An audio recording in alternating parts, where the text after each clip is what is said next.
오늘 영상으로 예배하는 모든 성도들과 또 함께 예배를 섬기며 하나님을 경배하는 모든 성도들에게 하나님의 한없는 은혜가 넘치시기를 축복합니다. 우리 서로 축복하며 인사하시겠습니다. 사랑합니다. 축복합니다. 감사합니다. 가족들끼리 서로 축복하겠습니다. 사랑합니다. 축복합니다. 오늘 본문의 말씀은 지난 12년 동안 부인병을 앓고 있었던 여인이 치료받고 회복됐다고 하는 내용입니다. 오늘 이 말씀의 여인은 12년이라고 그렇게 표현했는데 12년이 말이 12년이지 그 기간이 얼마나 긴 시간이었을까요? 일시적인 것도 불편하고 힘들고 고통스러운데 12년 동안 그리했다고 하면 한마디를 앞에 더 붙여야 되지 않을까? 그 한마디는 얼마나 힘들었을까?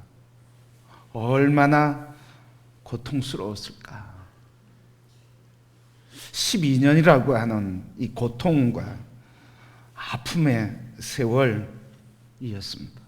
그런데 궁금한 게 한 가지 있습니다. 왜 12년이나 지나서 예수님을 만날 수 있었을까?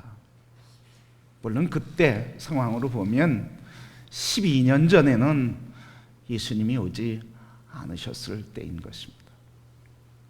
그러나 하나님께서 치료와 회복의 역사를 계속 이루셨다고 하는 말씀, 또 오늘 우리의 상황에서 본다고 하면 그 질문이 가능할 것이다 생각합니다. 왜 12년 동안, 그리고 12년이 지나서야 예수님을 만날 수 있었을까? 조금 더 일찍 만날 수는 없었을까? 우리 인생을 돌아보면 이런 질문을 자주 하게 됩니다. 조금 더 일찍 왔더라면, 조금 더 일찍 갔더라면, 조금 더 일찍 배웠더라면, 조금 더 일찍 만나고 그리고 준비했더라면, 조금 더 일찍 철이 들었다고 하면, 조금 더 일찍 깨달았다고 하면, 바로 이 조금 더 일찍, 조금 더 바로 이런 아쉬움 속에, 이런 아픔 속에 우리가 살아가는 것, 그게 인생이기도 합니다. 마르다와 마리아가 자기 오라버니가 죽은 뒤에 예수님께서 찾아오셨는데 요한복음 11장 21절 32절 말씀 보면 동일하게 마르다와 마리아도 이렇게 얘기합니다. 예수님께서 여기 계셨더라면 오라버니가 죽지 아니하셨을 텐데. 그 말을 바꿔서 얘기하면 예수님께서 지체하지 않고 저희들이 연락했을 때 곧바로 왔으면 살아날 수 있었을 텐데, 예수님이 좀 더 일찍 오셨더라고 하면, 예수님이 좀 더 일찍 이곳으로 그냥 왔다면 하는 아쉬움과 탄식, 원망이 마르다와 마리아의 이야기였습니다. 오늘도 이런 이야기들이 많이 있습니다. 우리 코로나19로 인해서 어려움을 겪고 있는데 이렇게 얘기할 수 있지 않을까요? 조금 더 코로나19를 일찍 예방할 수 있었다면, 조금 더 백신이 일찍 개발되었다면, 조금 더 치료 효과가 높은 치료약이 개발되었다면 그렇게 황망하게 죽진 않았을 텐데. 미국의 방송 기자가, 아나운서가 코로나19로 인해서 사망한 장례식에 참여하면서 눈물로 그 장례식을 보도하다가 눈물을 흘리면서 보도했습니다. 코로나19로 인해 사망하게 장례를 치르는데 가족도 그냥 그 자리에서 잠깐 보고 애도에 시간도 갖지 못하고 그렇게 장례를 치러야 하는 현장의 모습, 그리고 그것 때문에 아파하고 힘들어하는 가족들의 모습, 그리고 그것이 이 한 사람이 아니라 미국 전역에서 수많은 사람들이 이렇게 죽어가는 모습을 보면서 기자가 너무 마음이 아팠던 거예요. 그래서 그 말이 실감돼요. 조금 더 일찍. 성도 여러분, 예수님께서 오늘 이 12년 동안 혈루증을 앓는 여인, 예수님의 소문 왜 이제서야 들었을까? 오늘 27절 말씀 보면 이렇게 기록됐습니다. 예수의 소문을 듣고 무리 가운데 끼어 뒤로 와서 그의 옷에 손을 대니, 바로 예수의 소문을 듣고 왔다 하는 말씀입니다. 그 많은 돈을 다 소비했습니다. 그 많은 시간들을, 오랜 시간을 보내서야, 그리고 많은 의사의 손을 스치고 나서야, 그 오랜 시간 마음의 고통과 아픔, 그리고 진액을 다 빼고 나서야, 그 오랜 시간이 지나서야 비로소 예수님을 만나게 되고 예수님의 소식을 듣게 되었어요. 여러분, 결혼한 여인이라고 하면 이 12년 동안 부부관계 얼마나 힘들었을까? 또 이 부정한 여인은 공동체에 같이 섞일 수도 없어요. 정결 예식을 위해서 늘 자기를 정결한 예식을 위해서 수고를 했어야 됐어요. 그러니까 12년 동안 가족에게도, 남편에게도, 그리고 자기가 살고 있는 공동체 마을 사람들과도 함께 자유스럽게 만날 수 없고 자유스럽게 교제할 수도 없었던 고립된 인생을 살아야만 했던 인생, 이게 바로 이 혈루병을 앓았던 12년의 아픔이다 하는 것이에요. 왜 12년이 지나서 비로소 예수님의 음성이 들렸을까? 오늘 말씀 보면 한마디로 예수님이 아니어도 믿고 의지할 것들이 많이 있었다는 것입니다. 오늘 26절 말씀 보면 많은 의사에게 많은 괴로움을 받고 가진 것도 다 허비하였을 때 아무 효험이 없고 도리어 더 중하여졌더라 했습니다. 12년 동안 이 여인은 의지할 것들이, 신뢰할 만한 것들이 많이 있었습니다. 지금 신뢰할 만한 것이 뭐였습니까? 그에게 돈이 있었어요. 치료할 돈이 있었습니다. 12년 동안 치료할 돈이 있었습니다. 그리고 그 돈 가지고 만나야 될 의사들이 있었습니다. 그러니까 이 여인은 12년 동안 자기가 의지하고 신뢰하고 믿을 만한 것이 있었기 때문에 예수님이 보이지 않았다는 거예요. 지금 눈앞에 더 신뢰할 만한 것이 있는데 예수님을 찾을 이유가 뭐가 있겠어요? 지금도 선진 의료 기술이 있고 의술이 지금 발달돼 가고 있는데 지금 무슨 말로 고치고 무슨 손을 얹어 고친다고 한 것이 무슨 합리적이고 무슨 신뢰를 줬겠어요?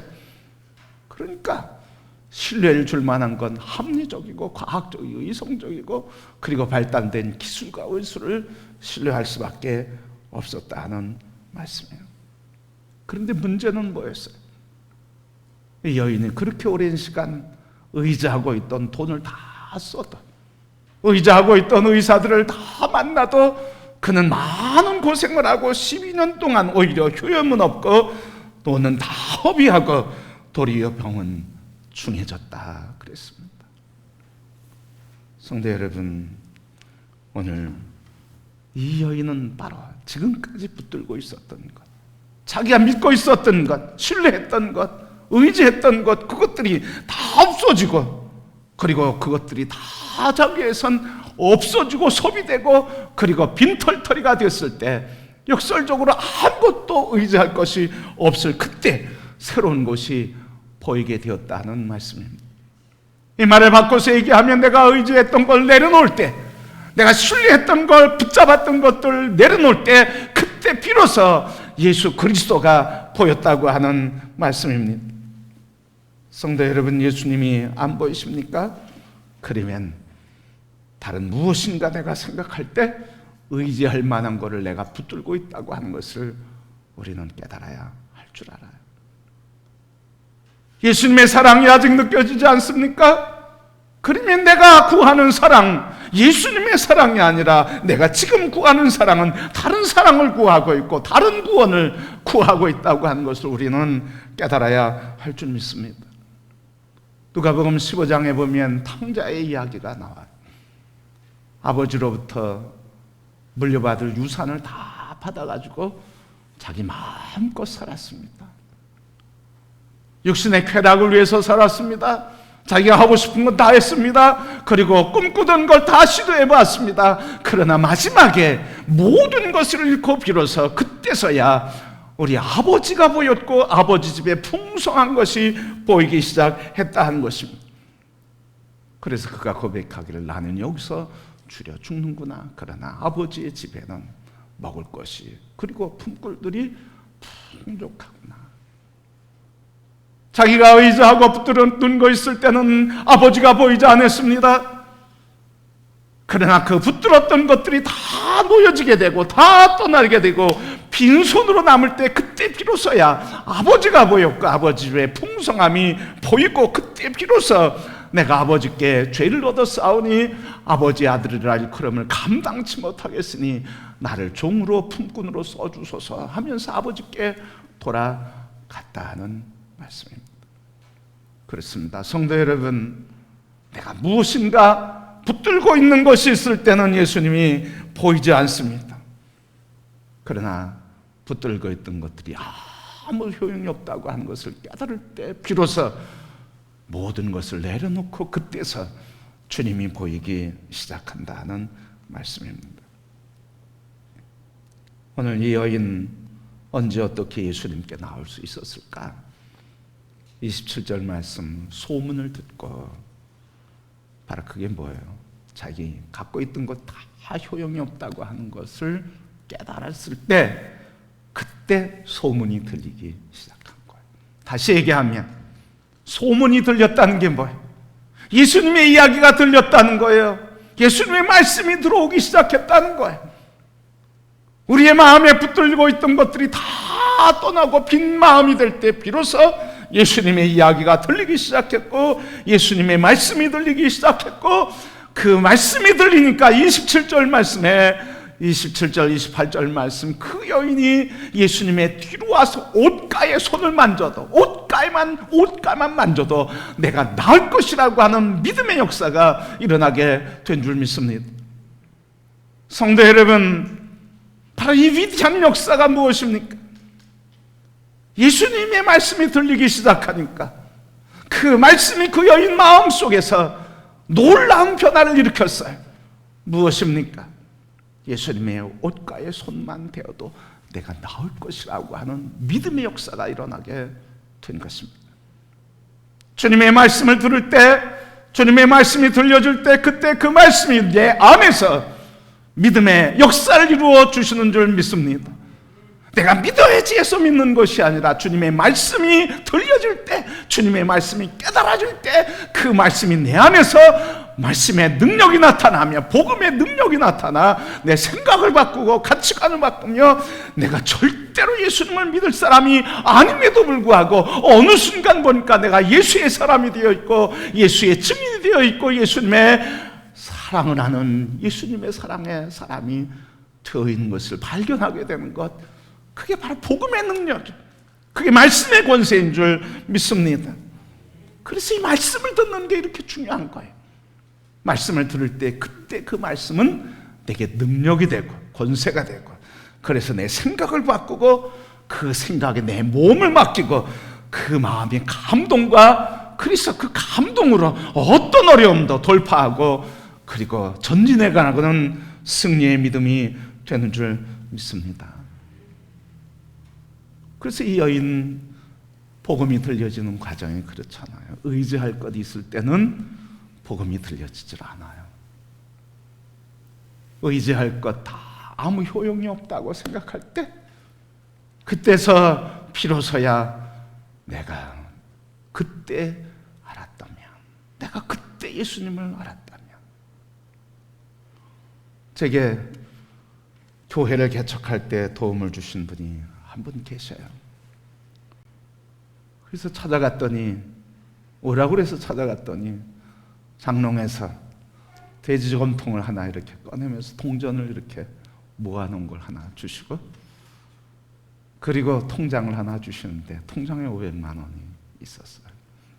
한 전도사님, 내가 너무 미안하고 미안하나, 내가 잘 나갈 때, 그때 내가 한 전도사에게 그때라면 교회를 하나 세워줄 수 있었을 텐데 다 잃어버리고 내 통장에 지금 남은 건 500만 원. 한 전도사가 개척한다고 그래서 내가 동전을 모으기 시작했는데, 이 동전 돼지저금통에 있는 것이거니 건물을 계약하고자 할 때 이걸 쓰시길 바랍니다. 그러면서 그거를 내주셨어요. 그때 그 말씀 잊을 수가 없어요. 그분은 잘 사시던 분이거든요. 먼 친척이 되는데 제가 어렸을 때부터 잘하는 걸 다 보신 분이에요. 그런데 그분이 이야기가 그거예요.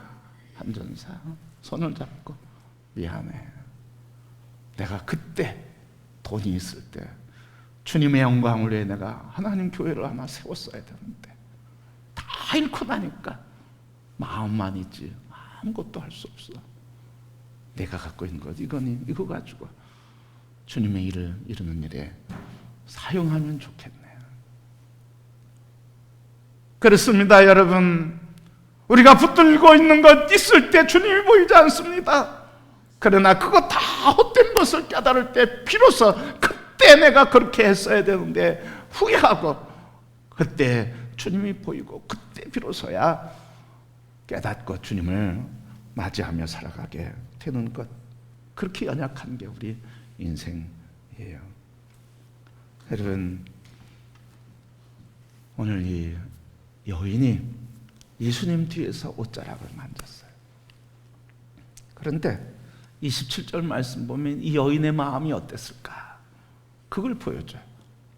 27절 말씀 보면 예수의 소문을 듣고 무리 가운데 끼어서 예수님의 뒤로 가서 예수님의 뒤에 옷자락을 살며시 잡았어요. 왜 앞에 서지 못했을까요? 왜 앞에 당당히 서지 못했을까요? 여인은 부정하다고 하는 당시 관리의 풍습에 따라서 함께 섞일 수가 없었어요. 그리고 사람들 무리 속에 같이 낄 수가 없었어요.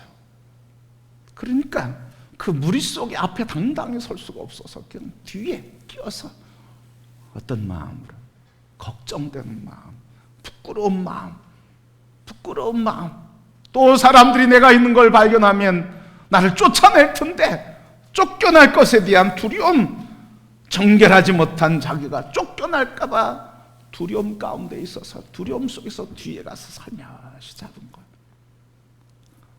그런데 여러분, 이 여인은 이렇게 부끄러움 속에서도 두려움 속에서도 그 귀에 예수님의 말씀이 들리고 그 말씀이 마음에 새겨지니까 그 복음의 능력이 부끄러움도 이기게 하고 두려움도 이기게 하고 내가 쫓겨나면 쫓겨나리라고 하는 믿음으로 예수님 그 곁에 나가서 예수님의 옷자락을 댄 줄 믿습니다.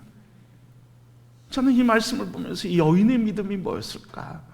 옷자락에 손만 대어도 나을 것이라고 고백했던 여인의 믿음은 뭐였을까?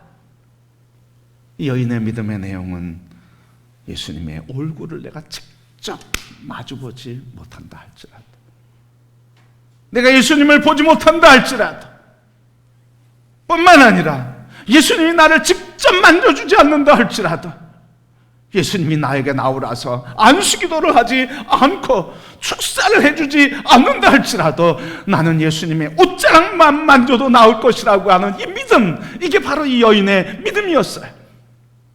예수님의 얼굴을 보지 않았다, 예수님이 직접 안수해주지 않았다, 예수님이 나에게 귀신아 병마야 떠나가라고 축사하지 않아도 나는 예수님의 옷자락만 만져도 나을 것이야, 나는 예수님의 옷자락만 만져도 나을 것이라고 하는 이게 이 여인의 믿음이었다는 거예요. 바로 이 여인의 믿음, 모든 것을 감수하고 쫓겨내면 쫓겨날 것이다. 예수님이 나를 안 봐도 좋아. 예수님이 나에게 안수해 주지 않아도 좋아. 예수님이 나에 있는 모든 것을 뺏어가도 좋아. 예수님이 나에게 건강을 뺏어가도 좋고 자녀를 뺏어가도 좋고 모든 재산을 뺏어가도 좋아. 나의 삶의 기업의 모든 것을 이뤄도 좋아. 그러나 나는 하박국 같이 여호와로 인하 나는 기뻐할 것이고 사도 바울과 같이 나는 병마가 고침받지 못한다 할지라도 나는 나의 연약함 속에서 나의 능력은 그리스도 안에서 나의 능력은 더 크게 하나님의 영광을 나타낼 거야. 이게 바로 여인의 믿음이었어요. 오늘 우리 여인의 믿음이 우리의 믿음이 되어야 할 줄 믿습니다. 무슨 표적이 있어야만 믿겠습니까? 무슨 교제와 만남이 있어야만 믿겠습니까? 무슨 기적이 있어야만 믿겠습니까? 뭐 손에 잡히는 거 있어야 믿겠습니까? 무슨 위로의 말이 있어야 믿겠습니까? 이 여인은 그게 아무것도 없었어요. 그러나 복음을 들을 때 그 여인 마음속에 그 복음의 능력이 이 여인의 생각을 바꾸고 예수님 나를 안 봐도 좋아. 내게 말씀 안 하셔도 좋아. 내게 기도 안 하셔도 좋아. 축사 안 하셔도 좋아. 나는 예수님의 옷자락만 줘도 날 거라. 이런 복음의 능력에 붙들려 있던 믿음의 여인.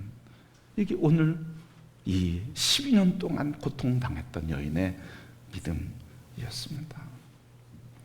이 여인은 돈도 잃었고 건강도 잃었고 많은 고통을 당했지만 모든 것을 잃은 뒤에 비로소 예수님의 말씀이 들려지게 되고 예수님의 말씀 복음이 그 안에 들어오니까 새 인생 새 미래 새 역사를 이루며 살게 되었습니다. 성도 여러분, 왜 12년이 걸렸을까? 좀 더 일찍 예수님의 말씀을 들었으면, 그때 예수님의 말씀을 순종했으면 얼마나 좋았을까? 그러나 우리에게 늦은 것은 아무것도 없다는 사실이에요. 역사를 주관하신 하나님, 내 인생을 나보다 더 잘 아시는 하나님께서 우리에게 어느 때든지 예수님의 말씀을 듣게 하실 그때가 가장 큰 은혜의 때인 줄 믿습니다. 너무 늦었다고 후회할 것 없고 이제 깨달았다고 너무 아파할 것도 없고 이제가 가장 좋은 하나님의 은혜의 때구나. 그것을 붙들고 감사하며 주님을 따라 사는 삶이 복이 있는 줄 믿습니다.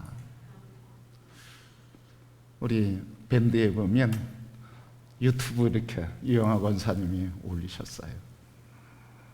그래서 제가 그 유튜브를 이렇게 쭉 보면서 그래, 참 대기업에 잘 나가는 남편을 둔 여인이 자기 삶의 자랑이었던 집으로부터 시작하고 가구, 그릇, 옷, 자랑할 것, 의지할 것 많이 있는 것 다 자기 건 줄 알았는데 그 모든 것들이 자기 것들이 아니라 남편이 병이 들어서 병원에 입원해 보고 보니까 그렇게 궁궐 같고 푹신푹신한 라텍스 침대도 내 것이 아니라 내 것은 지금 남편의 병상 옆에 있는 딱딱한 임시 간호를 위한 사람들의 침상뿐이구나. 남편도 내 것인 줄 알았는데 모든 것이 내 것이지 않았는데 이것들이 다 내 것이 아니구나. 내 곁을 떠나가는 모든 것들, 남편이 내 곁을 떠나가는 것 보면서 그렇게 후회하면서 그때 비로소 예수님을 만나고 예수님으로 인해서 새로운 소망을 갖게 됐다고 하는 이런 후회와 그리고 감사와 소망의 이야기를 유튜브에 실었어요. 좀 감동이 됐어요. 그게 사실인지 진짜인지 그거 관계없이 그게 오늘 우리의 인생이구나. 성도 여러분, 우리 이용규 선교사라고 하는 분이 계셔요. 서울대학 역사학 전공하시고 또 미국 하버드 대학에서 중동에 대한 역사와 그리고 이 역사를 연구를 하고 박사학위를 받았어요. 그래서 이 하버드 대학을 졸업한 뒤에 그의 창창한 미래, 안락하고 그리고 예약된 행복의 미래를 다 뒤로 하고 몽골의 선교사로 다 내려놓고 몽골 선교사로 떠났어요. 몽골 선교사로 가서 이레교회를 개척해서 몽골 현지인들을 섬기면서 그가 글을 하나 쓴 책이 오래된 책, 내려놓음이라고 하는 책을 썼어요.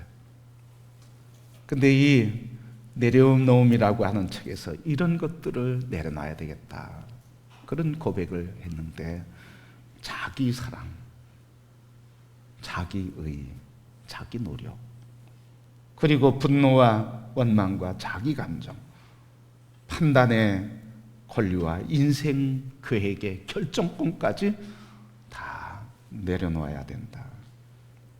그래서 바로 그 내려놓음이 갈라디아서 2장 20절에 내가 그리스도 안에서, 지금 내가 사는 것은 그리스도 안에서 나는 죽고 그리스도가 내 안에 살아가는 삶을 사는 것이 바로 내려놓음이다. 그런 갈라디아서 2장 20절 자기의 신앙의 고백이 바로 십자가에서 예수님이 달려 죽으심, 다 내려놓으심, 그거구나 하면서 그의 인생을 그 내려놓는 삶을 살아간다고 하는 이야기, 자전적 이야기예요. 그런데 얼마 뒤에, 베스트셀러가 된 뒤에 또 한 책을 냈어요. 그 책이 더 내려놓음이라는 책이에요. 자기가 내려놓는다고 하는 이야기를 썼는데, 그래서 내려놨다고 생각하는데 지나고 보니까 아직도 내 내면에는 붙들고 있는, 그래서 더 내려놓아야 될 것들이 있다고 하는 것을 발견하면서 그 내용 중에 한마디가 이거예요. 목회의 성공도 내려놔야 된다. 성공에 붙들리는 순간 복음의 본질을 잃어버리게 된다. 그래서 진정한 성공, 그리스도인의 성공은 성공의 목회가 아니라 진정한 성공은 거룩합니다. 그 글을 읽으면서 참 부끄러움을 많이 느껴요.